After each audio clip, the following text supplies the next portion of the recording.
విశ్వకర్మను మించినటువంటి వాళ్ళు ఉన్నారు. ఇంతమంది ఉన్నప్పటికీ కూడా నాకెందుకో నువ్వు ధ్యానయోగివి కాబట్టి నువ్వంటే నాకు ఇష్టము అని చెప్పి ఆ రత్నాన్ని ఆయనకి ఇచ్చి, ఈయన నీకు ఇష్టం ఉన్నప్పుడు నీ మనస్సు ఎప్పుడైతే పరిపూర్ణంగా ఈ కర్మ చేయాలనిపిస్తుందో అప్పుడే నువ్వు దీన్ని బాగా సంగ్రహంగా చేసి నా వేలికి ఒక ఉంగరంగా చేసి నువ్వు నాకు ఇవ్వు. ఇది మా తాత ముద్దల నుంచి వచ్చినటువంటి ఈ యొక్క రత్నాంగుళియాన్ని నేను ధరించాలనుకున్నాను. ఇది రత్నంగానే ఇంట్లో ఉంటుంది, దీన్ని నీకు ఇస్తున్నాను మనస్సు పెట్టి అని చెప్పాడు. ఈయన చాలా కాలం పాటు దాన్ని ఆలోచిస్తూనే ఉన్నాడు కానీ చేయలేదు. ఓ రోజు రాజపరివారాన్ని పంపించాడు. అంటే మామూలు భటులను పంపిస్తే వాళ్ళు చెప్పిందే చేస్తారు. రాజపరివారం అనుకోండి, వాళ్ళు రాజుగారితో సమానంగా ఉండేవాళ్ళు కాబట్టి కొంచెం అధిక ప్రసంగం కూడా చేస్తూ ఉంటారు వాళ్ళు. ఈయన ఎలా ఆలోచించాడు, పాపం రాజుగారు వీళ్ళైతే నాణ్యమైన వ్యక్తులు కదా, కాస్త సుకుమారంగా వాడితో మాట్లాడతారు అని చెప్పి వీళ్ళని పంపించారు. వీళ్ళు వెళ్ళి అడిగారు, ఏమయ్యా రాజుగారే గుర్తు చేసుకుని నగ అయిందా లేదా, అంగుళీయకం అయిందా లేదా అని చెప్పి అడుగుతున్నారు, ఇంతకాలం ఆలస్యం చేసేవే నువ్వు, తొందరగా చెయ్యి అని. ఆశ్చర్యం ఏంటంటే ఆ రోజే ఆయన చేయటానికి ఆ రత్నాన్ని తెచ్చి అక్కడ పెట్టుకున్నాడు. ఆయన పెట్టుకున్నాడు, అది కనపడలేదు. దాన్ని వెతుకుతున్నాడు. ఆయన ఏమిటి వెతుకుతున్నావు అని అడిగాడు. ఈయన ధ్యానయోగి కదా, అసత్యం చెప్పేటువంటి ఒక ప్రవృత్తి లేదు కాబట్టి వెంటనే చెప్పాడు, నేను రత్నాన్ని ఇక్కడ పెట్టాను, ఈరోజే చేద్దాం అనుకున్నాను. బహుశా నాలాంటి ధ్యానయోగి కాబట్టి రాజుగారికి కూడా మనసులో ఈ యొక్క అంశం మెదిలి ఉంటుంది కాబట్టి ఆయన కూడా ఆలోచన చేసి మిమ్మల్ని పంపించారు రాజపరివారాన్ని. అది కనబడట్లేదు, వెతుకుతున్నాను, వెతికి దాన్ని చేసి మీకు ఇస్తాను, నేనే కబురు పెడతాను లేదా నేనే తెచ్చిస్తాను అన్నాడు. వాళ్ళకి అనుమానం వచ్చింది రాజపరివారానికి, బహుశా వీడు అపహరించేసాడు, అందుకే ఇన్ని రోజులు ఆలస్యం అయిపోయి ఉంటే ఎప్పుడో తెచ్చిచ్చుంటాడు. కానీ వీడు ఇవ్వలేదు. అంటే రాజుగారితో వీడికి ఉండేటువంటి చనువుని, రాజుగారికి వీడిపైన ఉండేటువంటి ప్రత్యేక దృష్టిని వీడు దుర్వినియోగం చేసుకున్నాడు. కాబట్టి తాదృక్ నరవద్దండ్య, ఎవరైతే చోరుడు ఉంటాడో అలాగా ఆ చోర కర్మకు, అంటే దొంగతనం చేసి తనదిగా చేసుకోవాలి, రాజుగారు కొంతకాలం తర్వాత మర్చిపోతాడులే భ్రమ ప్రమాద విషయాలతో, అప్పుడు తనదిగా చేసుకోవాలని అనుకుంటున్నాడో వీడిని నేను శిక్షించాలి అని చెప్పి ప్రధానమైనటువంటి అనుచరుడు కనిపించింది. ఆ తర్వాత రాజా అనుచరులు అందరితో కూడబలుకుని వాళ్ళందరూ కలిసి ఇతను చాలా గట్టిగా కొట్టారు. ఇది రాజుగారు సంతోషిస్తారేమో రాజుగారికి చెప్పడానికి వెళ్ళారు. కానీ అక్కడ జరిగింది ఏమిటి అని అంటే, అక్కడ ఒక కొంగ వచ్చి వాళ్తూ ఉంటుంది. ఆ కొంగ ఆ రత్నాన్ని మింగేసింది. అదేదో తినే పదార్థం. ఈ ధ్యానయోగి సమస్త భూతముల పట్ల దయ కలిగినటువంటి, ఇది మింగింది అనే విషయాన్ని కనుక రాజపరివారానికి చెప్తే వాళ్ళు దాన్ని తల నరికేస్తారు, వెంటనే దాన్ని బయటికి తీస్తారు.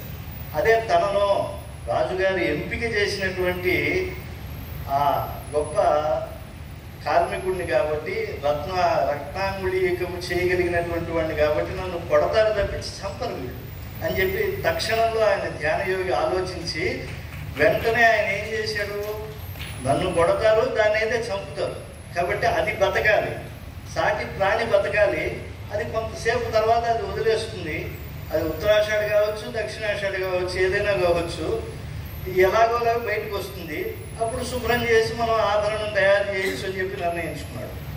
వీళ్ళు ఈ విషయాన్ని వెళ్ళి రాజుగారికి చెప్పారు. వాడు అపహరించేశాడు, నువ్వు నమ్మి ఎంతమంది ఉంటే విశ్వకర్మతో సమానమైనటువంటి వాళ్ళు ఉంటే వీళ్ళకి ఇవ్వకుండా వాడు ఎవడో ఊరవతలు ఉండే పనికిమాలిన వాడికి ఇచ్చావు, వాడేమో దాన్ని అపహరించి ఇప్పుడు అది కనపడట్లేదని చెప్పి నాటకం ఆడుతున్నాడు, మేమంతా చావగొట్టాము అన్నాడు. ఒరే ఎంత పని చేశారా, వెధవ రత్నం ఎంత, కొన్ని వేల రత్నాలు ఇచ్చినా పొందైనటువంటి ధ్యానయోగి స్థితి ఎక్కడ, ధ్యానయోగిని మీరు కొట్టారా అని చెప్పి ఆయన చెప్పులు విడిచి, అంటే ఒక తప్పు చేసినటువంటి వాడు పూర్వకాలం మహారాజైనా ఏం చేస్తాడంటే చెప్పులు విడిచి పెడతాడు.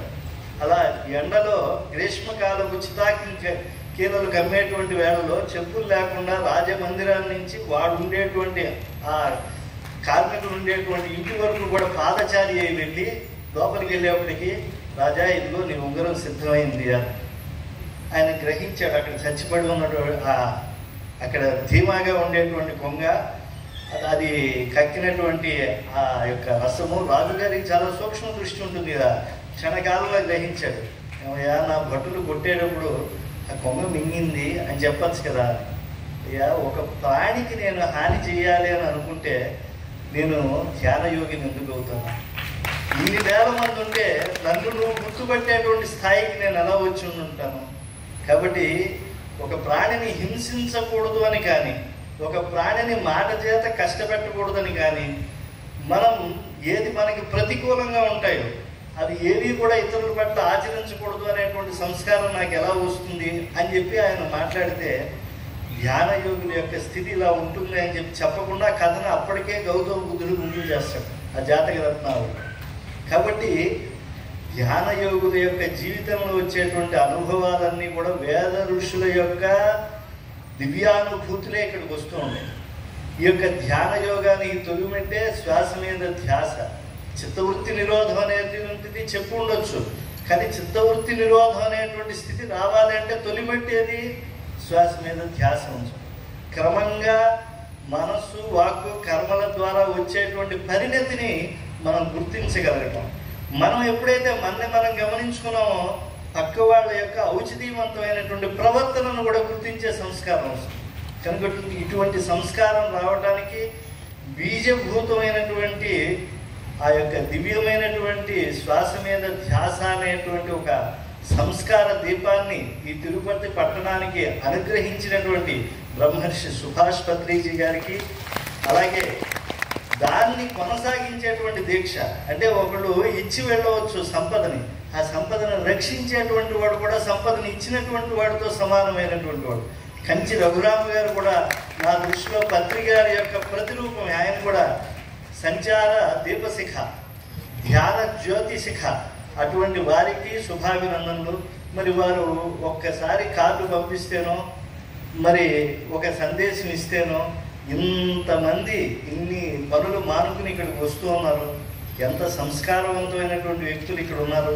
కాబట్టి మీ అందరికీ కూడా నేను చేతులెత్తి మనస్ఫూర్తిగా అంజలి ఘటిస్తూ విరమిస్తూ ఉన్నాను. ఓం నమో వెంకటేశాయ.